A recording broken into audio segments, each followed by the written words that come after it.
Hi, my name's Jimmy Richardson, Solicitor for Horry and Georgetown counties. If you're watching this, there's a great possibility that either you are being forced to because you desire to receive some extra credit in school, or maybe you're a parent wondering how watching a video could possibly get your child extra credit for school. No matter the circumstances, I'm glad you've taken the time to watch and to listen. I want to share with you a growing epidemic that plagues our community and the nation that we live in at large. Being the Solicitor for Horry and Georgetown counties has been a great blessing. However, with this responsibility, I'm often taken back by the pressures that our children and our communities are facing. My hope as your solicitor is that I would make a lasting positive impact on the Grand Strand that will affect the children and families that surround us. Let's face it, our community is growing, and the school system 20 or 30 years ago were not inundated with the peer pressures that we face today, which brings me to the very reason you're watching today. As you watch this video, there are 3 ideas I would like for you to take away. I would like for each and every student and family alike to become more aware, to respond, and to change their communities around them. I want people to become the arc that bridges the gap from where we are to where we need to be. Crime never takes a break, and for our community to remain the beautiful destination and place we call home, we must take action. Today, you're going to listen to a few of our community members as they share their story. It's never too late to change, but oftentimes we must become aware of the dangers that surround us, and in doing so, respond in such a way that changes our community for the better. Here locally, our drug court clients tell us that their daily habit was between $100 and $200 to support their drug use. Folks, please take time to watch this video. 30 minutes today may avoid a lifetime of addiction. We also want you to join our mission to bring awareness to the epidemic, to respond accordingly, and to effect change in our community. Be the arc that bridges the gap between where we are and where we need to be.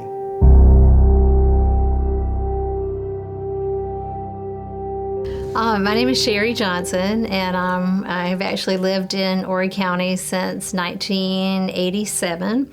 And ironically, I've been in the mental health field since that time because both of my degrees, undergraduate and graduate, are in psychology. And so certainly been exposed quite a lot to mental health issues and worked in a lot of different settings with people who were struggling with chemical dependency.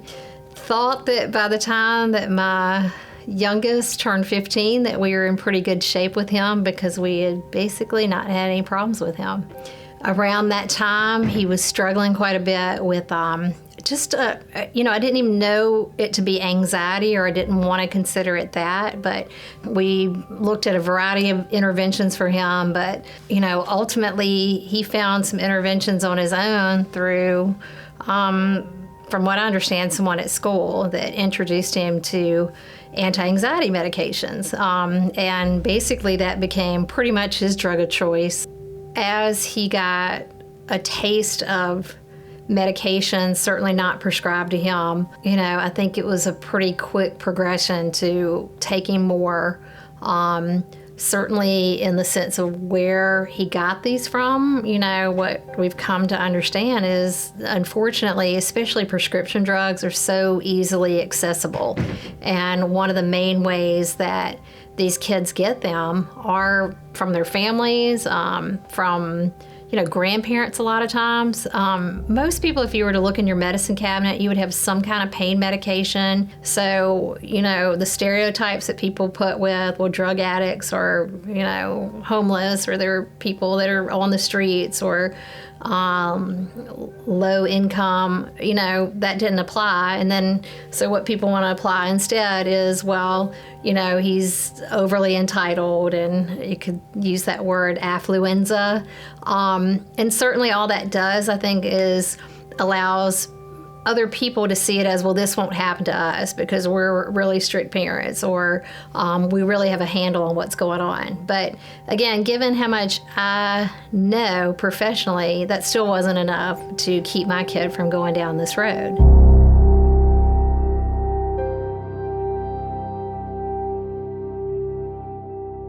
And it was just drinking and smoking weed at first. Everything, it wasn't that big of a deal. It just had to be secretive, couldn't get caught. And I really didn't know what it all involved. I absolutely didn't. And I don't like the word gateway drug, never have, still don't. But to me, when I think about this, that's exactly what it was. It got my mind going in a different direction, and it really stunted every opportunity I had from early on. I was just telling a story a little while ago about how a good friend of mine, Matt, he's doing 17 years right now for armed robbery. He gave me my first prescription pill, and I think it was the 6th grade. He came to school one day. His mom worked for hospice, had a bag of pills, and he took them, brought them to school. And at the water fountain, he gave me a couple. I took them, 2 Vicodin. And I went and sat back down in class, and I knew, at that moment, this was a whole lot better than just smoking a joint and drinking a few beers. For me, at least, it just triggered something inside me that I had a level of comfort I never felt before. And that's what really got it all going. And from there on out, for the next, till I was almost 19, I was using and getting high just about every day, By 8th grade, I went to my first treatment center. I was pretty much committed for alcoholic insanity. I wasn't crazy, when I say insanity, it wasn't that, but the way I was using and acting was absolute insanity. My parents had to contact a judge and get some kind of, and get me committed.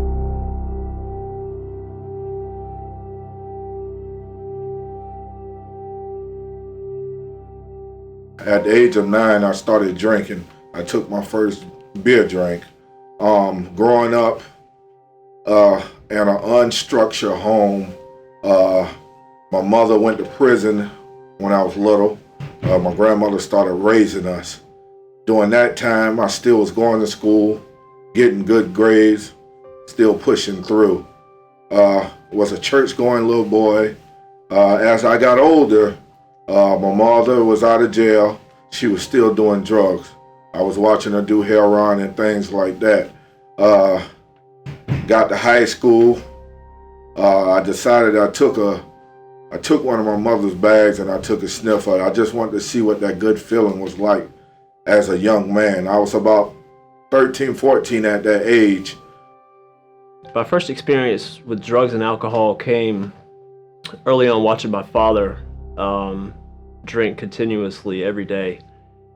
And my first personal experience in drinking was in 8th grade, drinking liquor with some friends of mine. And they had it, and that was pretty much how it started for me.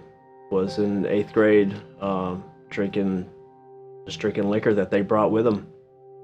And that was pretty much where I began my using career. From there it was smoking cigarettes, smoking pot, almost every day, before or either after school. And that continued for all the way through the 8th grade. I had seen it before. There were friends of mine who had it around them even earlier than that. When I was in middle school, about 6th or 7th grade, I had already seen it, but I didn't experience it for myself until the 8th grade. And it progressed like that through all the way through high school. And I didn't see it at the time, how one thing progressed to another. When it started from early on smoking cigarettes to drinking to smoking pot, experimenting and liking cocaine, heroin, all of it. And eventually it all became crashing down on me.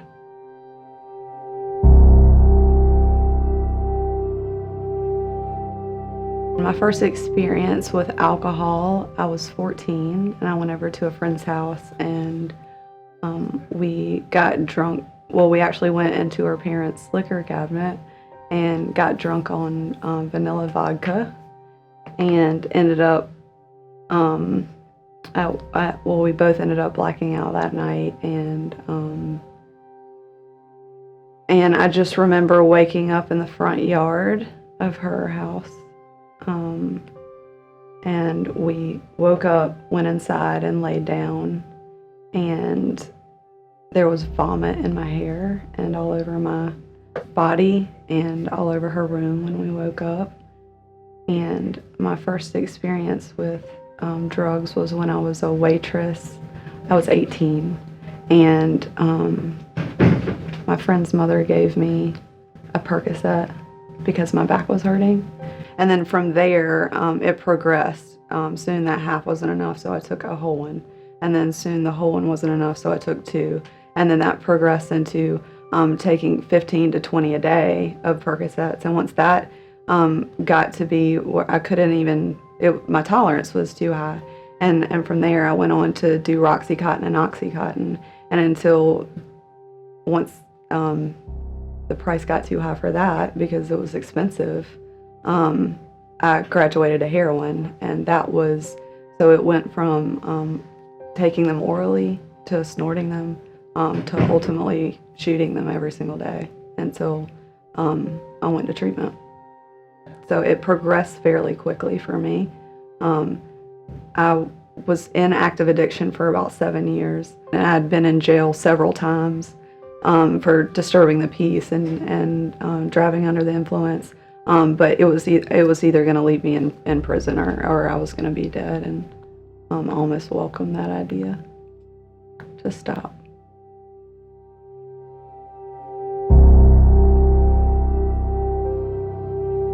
My name is Darrell Brown. I work with Horry County Schools, where I serve as the Chief Support Service Officer. Previously, before I became Chief Support Service Officer, I served in other capacities in Horry County Schools. 7 of those years were spent as a principal at various schools in the county. And from that time up until this present time, I have seen it seems like a acceleration of use of unauthorized drugs in our schools, and it is increasingly becoming a bigger problem in our schools. Here in Horry County Schools, we have very stringent rules when it comes to drugs of any sort. And you have different levels of drugs. You have unauthorized prescription drugs, you have drugs such as marijuana, cocaine, things of that nature. But our rules apply to all of them. With the prescription drugs, if you have a prescription drug at school and you do not have the proper documentation on file with the nurse, this documentation has to be signed by a doctor, then that is unlawful. And this could lead to things such as you being assigned to alternative school, depending upon the amount of the prescription drug, or you could be completely expelled from school. During my time as a high school principal, it's such a tragedy to see so many bright young people who intellectually have all the gifts in the world, but unfortunately they allow a substance abuse problem to take them down the wrong path. And it's just a tragedy to see that unfold before your eyes. What I've seen in my career is I've seen the student that started out as a casual user of drugs develop into a daily user of drugs.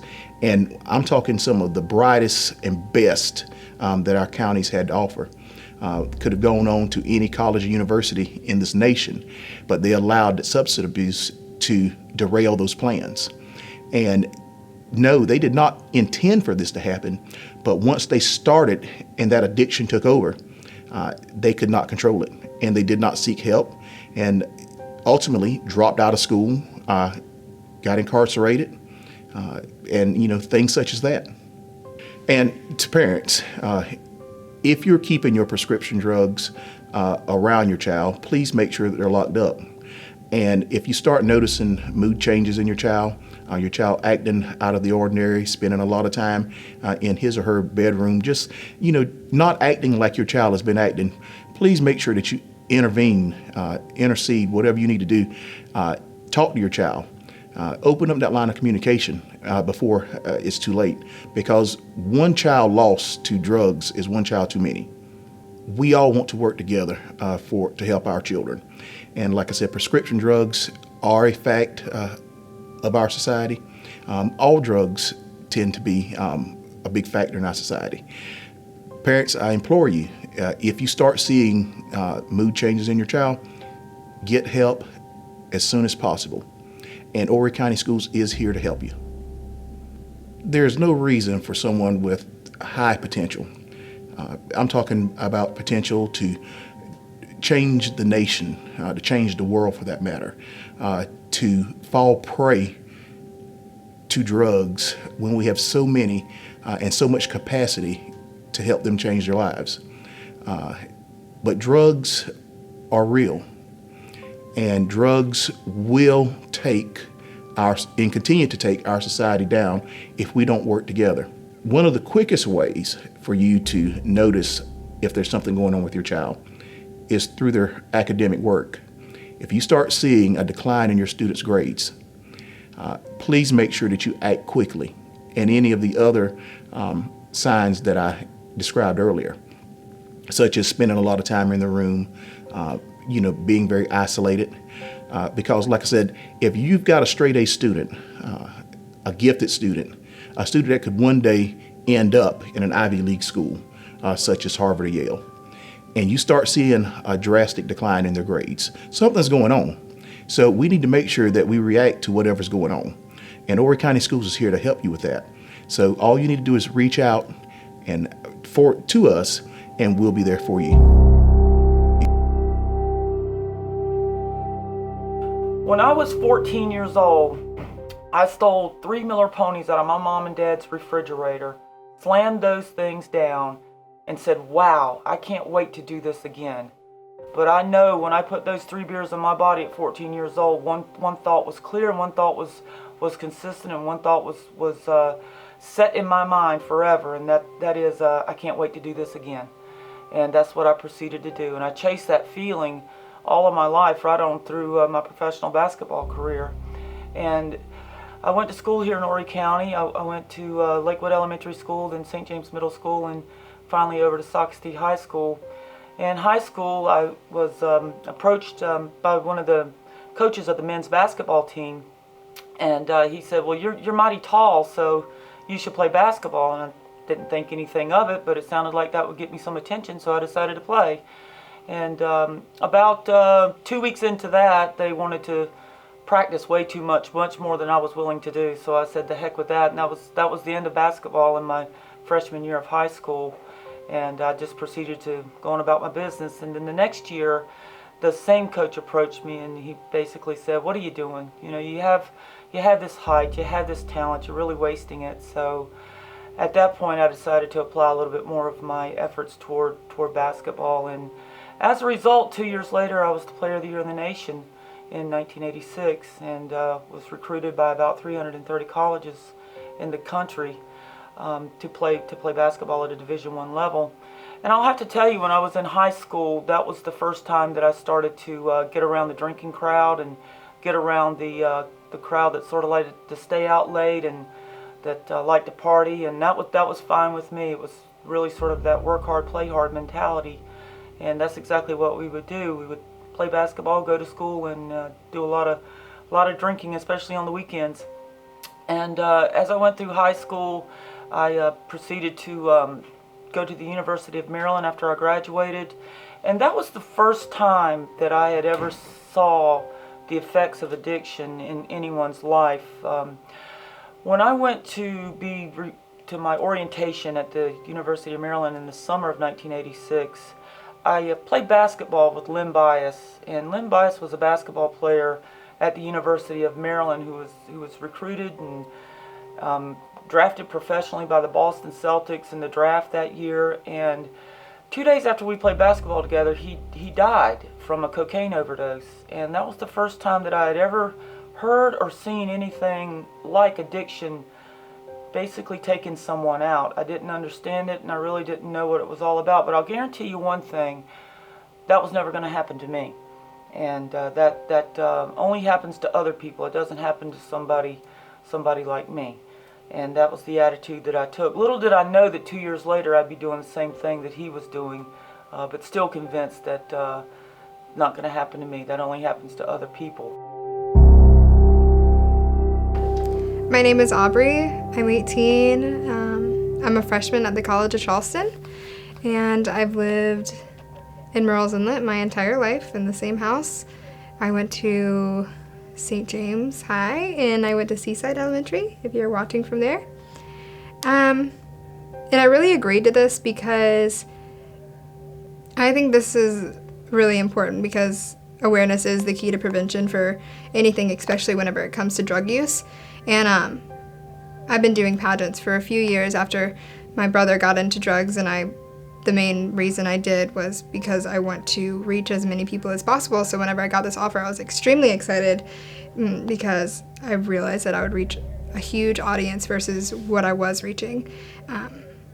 But I do want to give my story, and I want people to know that it affects more than just the person using. And if you're looking from the outside, you would see it almost as selfish that someone is so involved in their family, but it really does affect the family as a whole. My brother got into drugs whenever I was in the 7th grade, so I would have been 12, I guess, 12 or 13, and he was 15 at the time. It was really weird for me because as a younger sibling, you kind of focus on what your older sibling is doing as motivation for what you want to do. And it's really hard whenever you kind of have to be the one to inspire him to do well. It kind of mixed up the roles, and I felt a lot older than what I was because I didn't get to enjoy the same things that some of my friends were, because I felt like I had these huge adult responsibilities watching out for my brother and making sure that it's just like things like you should never have to worry about. Such as like making sure your brother is alive, or that he's coming home, or that he's not in jail or rehab. To parents, I'm speaking as an 18-year-old, and it's not gonna be what you want to hear, but I swear that your kids aren't perfect, and the kids that they're hanging around probably aren't either.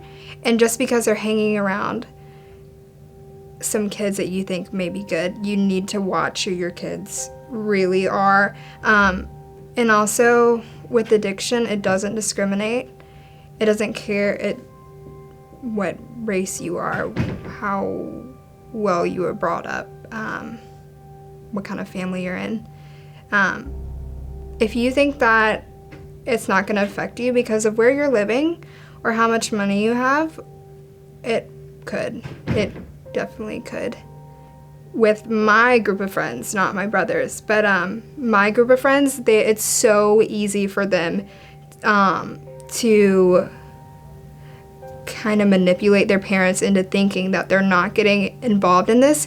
And the parents are just like ignoring the obvious signs that they are, just because I feel like they don't want to deal with the effects that it will have once they accept that their kid does have a problem.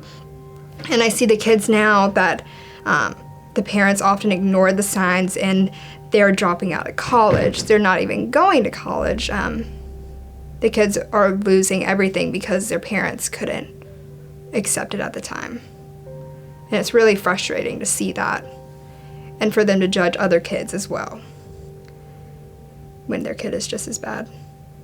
So I think just, if you notice it, it's going to be hard, but you need to stop it as soon as possible, because once it has escalated to the point where it is an addiction, it's really hard to stop, and at that point you really don't have any control over it, and it's really whenever the addict is ready to stop.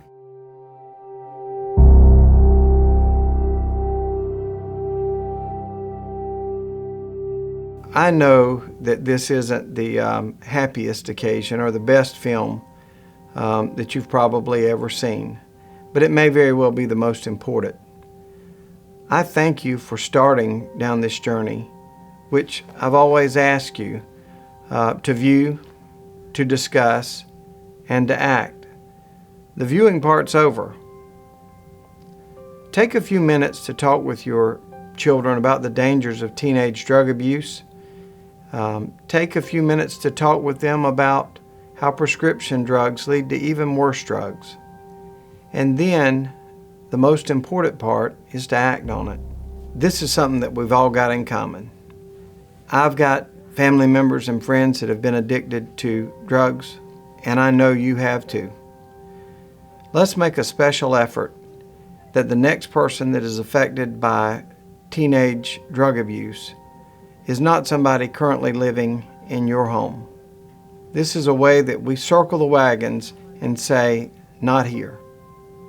And it's as simple as cleaning out a medicine cabinet and driving 3-4 miles to a station and dropping them off.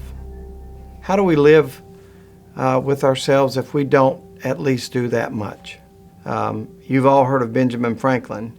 And Benjamin Franklin said, an ounce of prevention is worth a pound of cure. We've all heard this. And again, we're talking about 3 out of 4 that get addicted to these pain pills, finding them from mom and dad's medicine cabinet.